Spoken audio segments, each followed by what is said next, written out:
Good evening students. बेटा आज हम स्टार्ट करें इस वीडियो में एक्सरसाइज 9.3 क्वेश्चन नंबर 29 से लेकर क्वेश्चन नंबर 32 तक। ठीक है, तो सबसे पहले हम क्वेश्चन नंबर 32 करते हैं, उसके बाद हम क्वेश्चन नंबर 29 करेंगे। ठीक है, तो अपने स्टेटमेंट निकालो बेटा जल्दी से, उसको रीड करते हैं।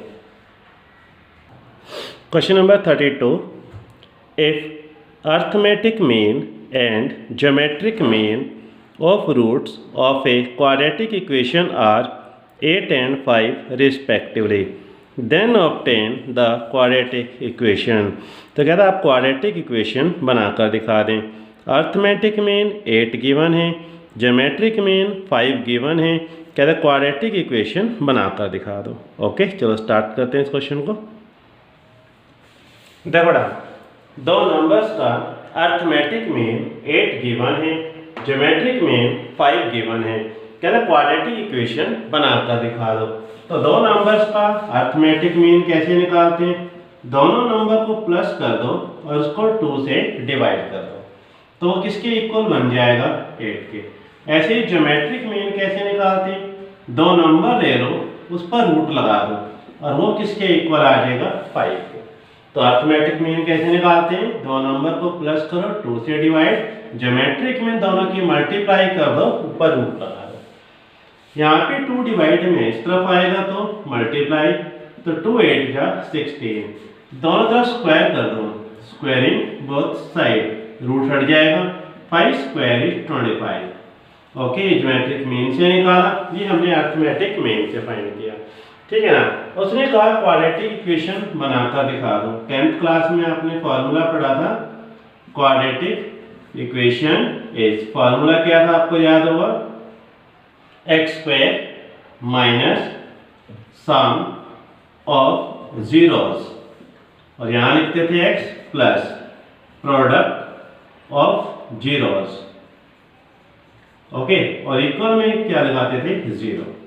यहां हम इसको ऐसे भी लिख सकते थे, आपको याद होगा, x square minus a plus B x, और यहां लिखते थे ए बी इक्वल टू 0।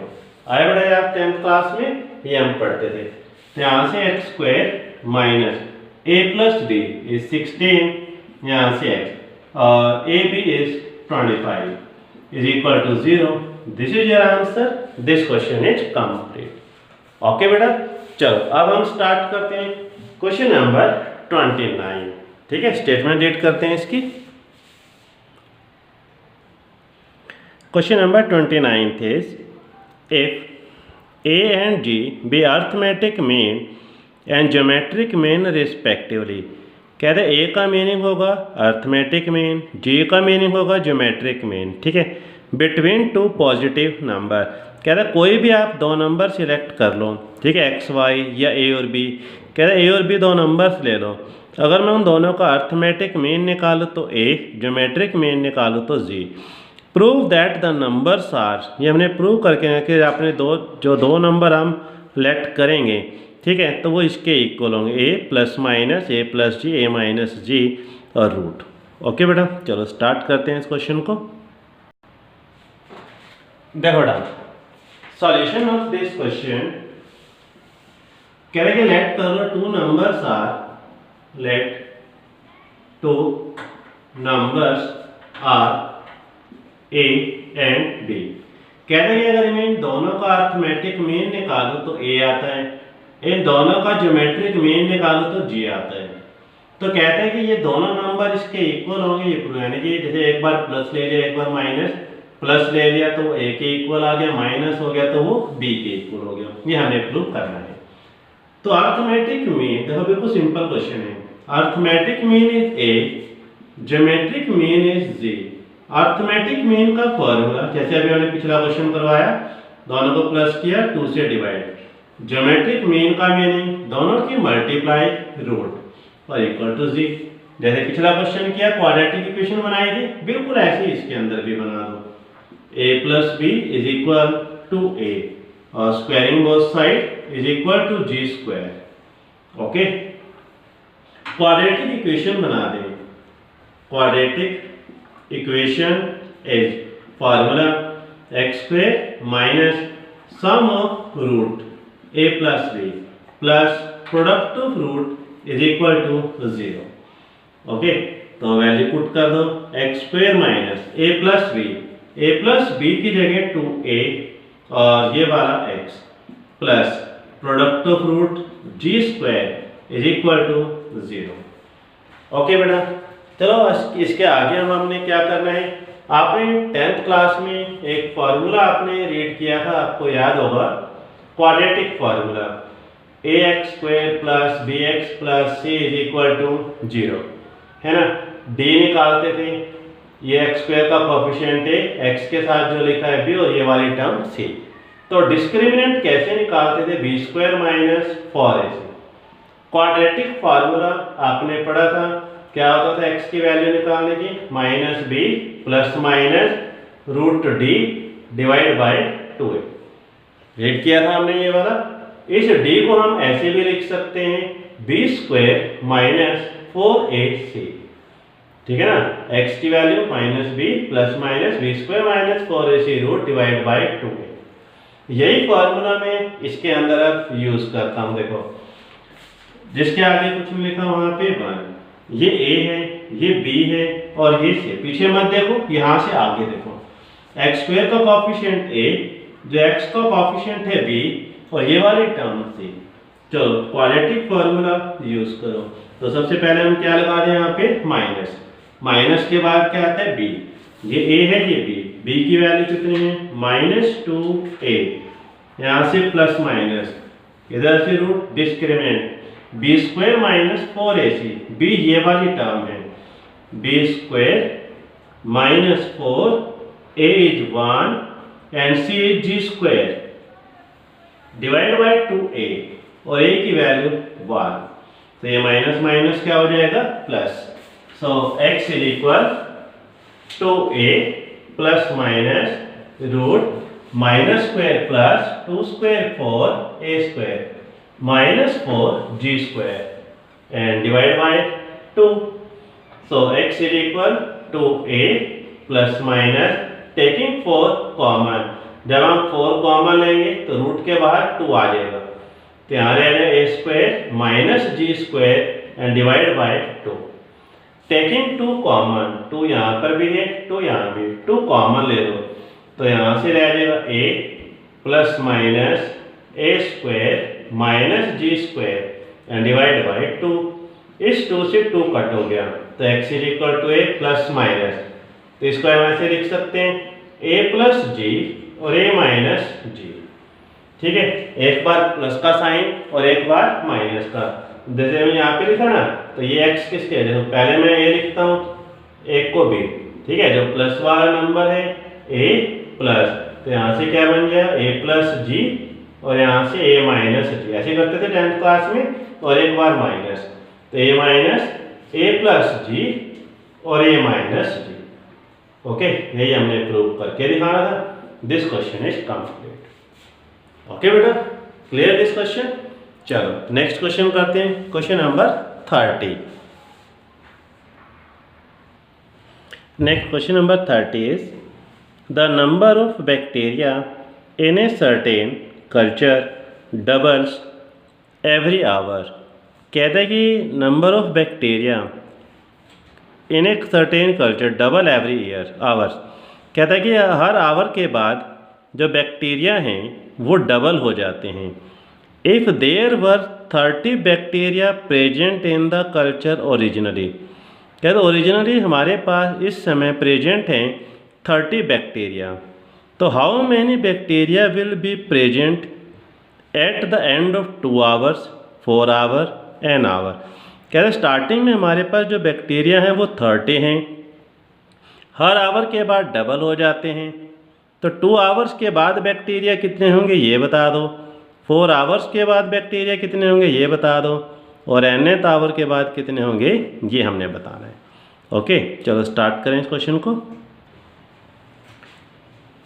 देखो ओरिजिनल बैक्टीरिया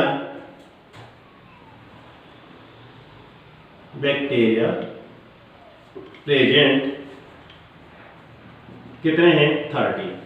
कह रहे कि हर आवर के बाद बैक्टीरिया डबल हो जाते हैं, तो bacteria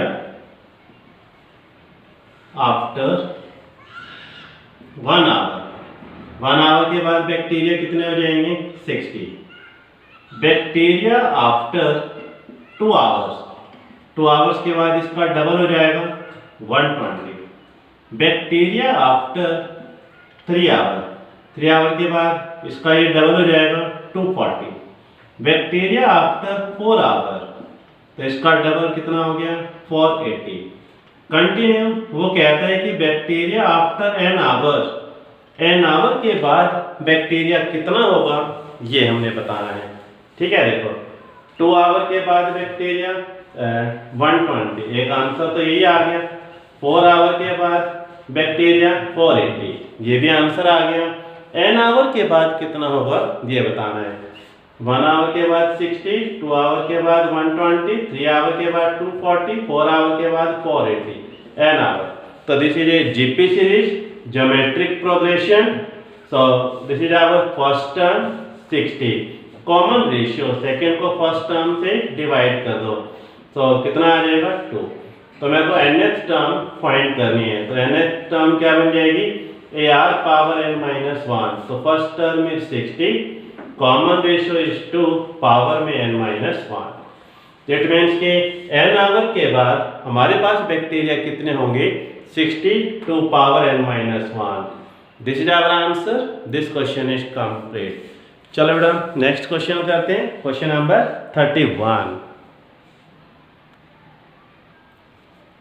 What will 500 rupees amounts to in 10 years after its deposit in a bank which pays annual interest rate of 10% compounded annually।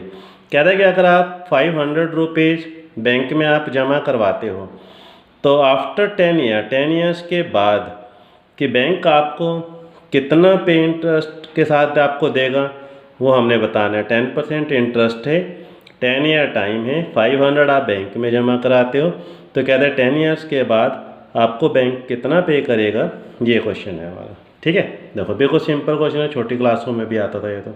ठीक है, देखो done, principal is 500 rupees. Suppose करो आप बैंक में 500 रुपीज़ जमा करवाते हो। ठीक है, रेट ऑफ इंटरेस्ट आपको मिलता है 10% पर एनम। ठीक है, टाइम है आपके पास 10 ईयर।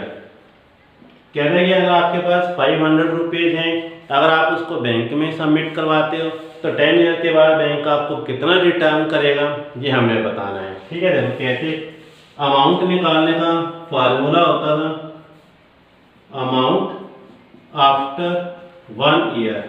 1 ईयर के बाद आपको बैंक कितना देगा, फार्मूला 8th 9th क्लास में आता है। Principal 1 plus rate of interest divide में 100 और पावर में यहाँ लिखते थे टाइम। पहले मैं आपको अमाउंट निकाल रहा हूँ आफ्टर 1 ईयर। 1 ईयर के बाद आपको कितना अमाउंट मिलेगा पहले मैं वो निकाल रहा हूँ। तो प्रिंसिपल कितना आपके पास 500 rupees, 1 plus rate of interest कितना हुआ 10 डिवाइड में 100 और पावर में क्या आएगा टाइम। टाइम कितना 1 ईयर। 0 से 0 कट जाएगी। ओके, तो यहाँ पे 500 1 प्लस 1 को 10 से डिवाइड कर दो 0.1, तो यहाँ से कितना आ जाएगा 500 1.1 पावर 1 पावर 1। ओके, ऐसे अगर मैं यहाँ पे लिखूँ अमाउंट आफ्टर 2 ईयर, 2 ईयर्स के बाद आपको बैंक कितना पे करेगा, तो यहाँ से 500 1.1 पावर में 2 आ जाएगा। यहाँ टाइम 1 ईयर के बाद टाइम 1 था 1 तो 1, अगर मैं टाइम की जगह 2 लिख देता यहाँ पे 2 तो यहाँ पे 2 आ जाएगा। ओके, या फिर ऐसे कर सकते हैं कि आप ठीक है यहाँ तक ऐसे, फिर यहाँ पे अमाउंट आफ्टर 3 ईयर्स, 3 ईयर्स के बाद कितना होगा 500 1.1 पावर 3। ऐसे अगर हम करते चले जाएं तो अमाउंट आफ्टर 10 ईयर, 10 ईयर के बाद आपको कितना मिलेगा 500 1.1 पावर 10 रुपये। This is your answer, this question is complete. 1 year के बाद आपको ये वाला मिलेगा, 2 ईयर्स के बाद ये, 3 ईयर्स के बाद ये, 10 ईयर के बाद। ध्यान से देखो कि एक जीपी सीरीज है, देखो ये 500 1.1, 1 ईयर के बाद, 2 ईयर्स के बाद 500 1.1 पावर 2, 500 1.1 पावर 3, कंटिन्यू 500 1.1 पावर 10। ठीक है, ये एक जीपी सीरीज ही है। ठीक है ना, इसको इससे डिवाइड करो, रेशियो सेम आएगी। तो इसके साथ ये एक्सरसाइज हमारी कंप्लीट हुई, जीपी सीरीज कंप्लीट। ओके, इस वीडियो में इतना ही। Thank you.